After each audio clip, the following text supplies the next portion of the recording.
And we are very pleased to be joined now by the man who's in charge of choosing that Team Canada for the games in Beijing, Doug Armstrong, joining us on the line. Doug, thanks so much for doing this. Well, thanks for having me on. Let's start at the beginning, because I hear players all the time talk about the pride they feel when they're asked to put on a Team Canada jersey, regardless of what tournament it is. And you're not going to be putting on a Team Canada jersey. I know this isn't your first time, on a management team, but obviously this is a little bit different. You're the man in charge. Take us back to the day you found out or were offered this gig, and maybe some of the emotions that were going through your head. Well, as you said, it's always a great honor to be associated with any part of Hockey Canada. When you talk to trainers or coaches, players, the common theme is I'll do anything. You tell me what you want me to do, drive the bus, drive the Zamboni, I'm there for you. And it's no different for management.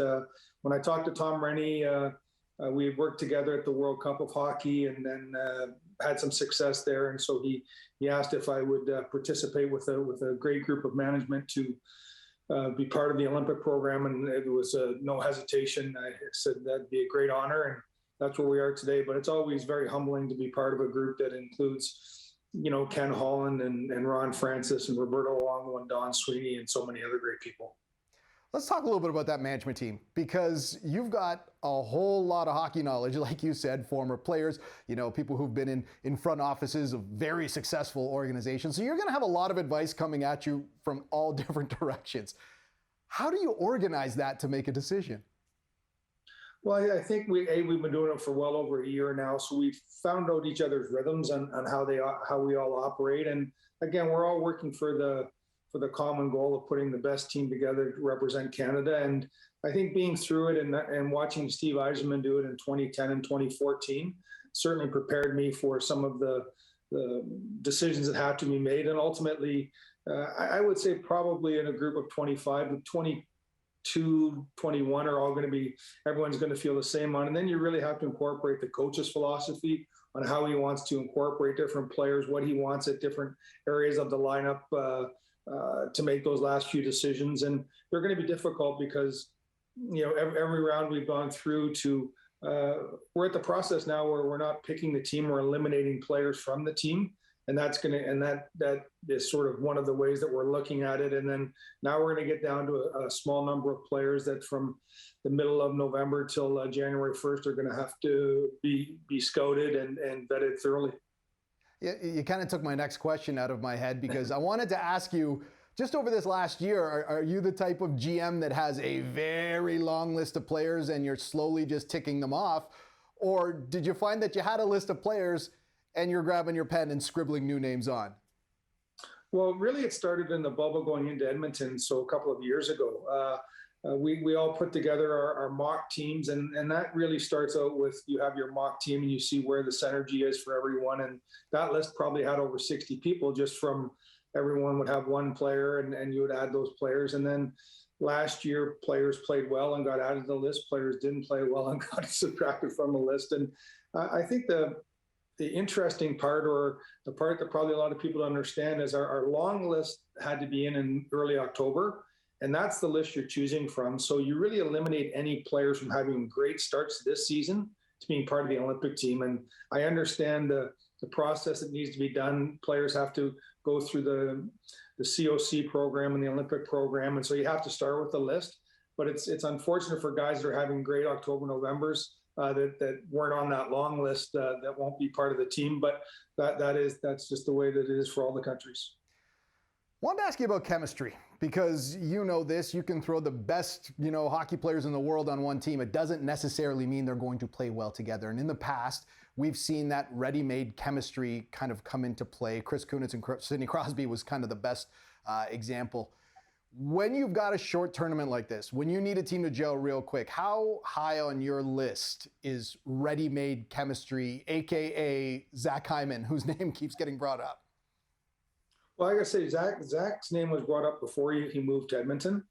He was a very good player in Toronto too, and so he's there on his own right, not just because of Connor McDavid. But I understand the question, and I think you'd like that instant chemistry. We saw Crosby and Bergeron have it over the last number of international events. And the one thing that we missed in 2018 that is we're going to have to create new chemistry. Usually every 4 years, you can have some turnover chemistry with your group. That turnover chemistry is really not there since 2016, and if it is, it's minimalized.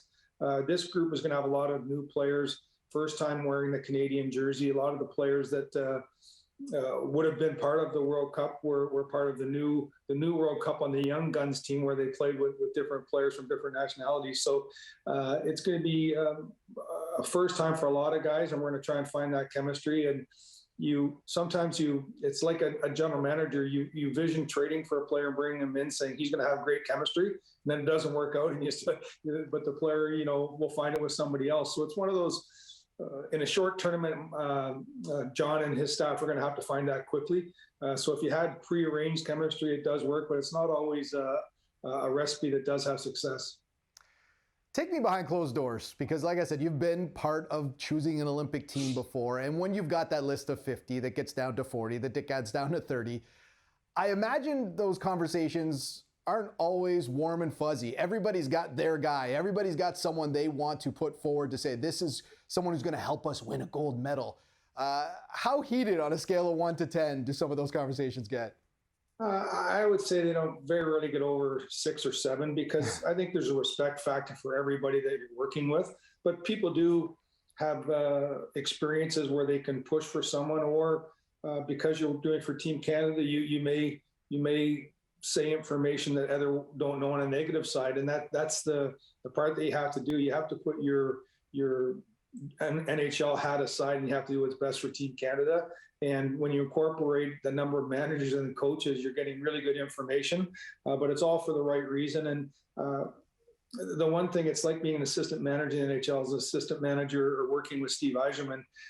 I found I slept a lot better giving Steve information than I am getting information from all the other guys.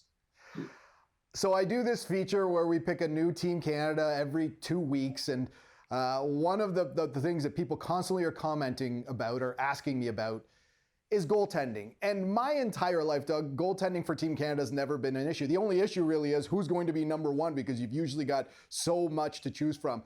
And I'm not saying that Team Canada doesn't right now. I just looking at a lot of question marks. Obviously, we haven't seen Carey Price play so far this year. Marc-Andre Fleury's move to Chicago has been a little rocky. And you've got a whole bunch of other players who are trying to put their hands up and say, hey, look at me, the Mackenzie Blackwoods, the Carter Harts.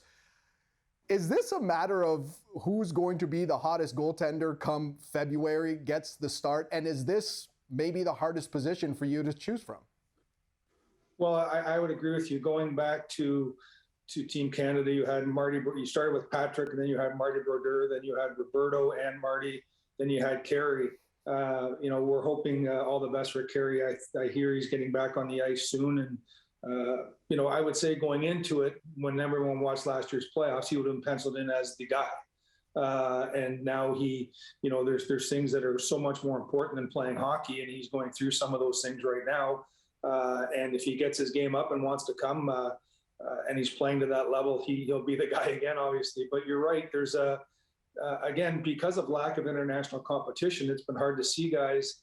And also the international goalies, you look at Tampa Bay, they've won the last couple of cups. So their guy is the number one goalie in the world right now. The good thing is the guy that won before him was a Canadian. And the really good thing was for me, Jordan Binnington. So on my day job, it's good to have Binner with us. And he's played well this season too. I was in Carolina the other night to watch Carter Hart play, and he was fantastic in a victory for the Flyers. Roberto Luongo has a lot to say, obviously, in that because of his experiences. But it's certainly more fluid than it has been in the past, that position.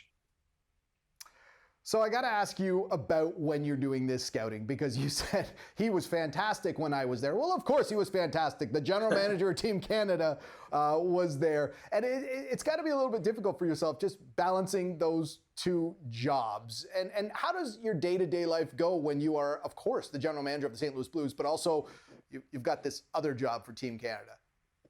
Yeah, well, I think when you go out scouting as an NHL GM, you're not looking at the players you're looking at for Team Canada, because they're never available. Maybe once in a while they are if they're hitting free agency, but you don't spend a lot of time focusing in on what makes Connor McDavid tick and who he plays best with, because you never have to really worry about that. So it's a different way of scouting. a lot of video scouting on this too. And I think it makes me a better NHL general manager, because you're just at downtime that you would have in your NHL job, you turn then to get on the video and watch other players, other teams, other systems, and the great thing about this is the ability to talk to other managers, other coaches at a high level to gain information, not information on players, but just information on the profession. And so there's way more positive than negatives, and just being part of it. As I said, anytime you can say that you're a small part of Hockey Canada and Team Canada, you'll do whatever you need to do. Doug, last one before I let you go. When the news came out that the NHL was returning to the Olympics, there was a very well publicized out clause. If something wasn't going right with COVID, the NHL had an option to pull their players. And we know that January 10th is the cutoff date for that.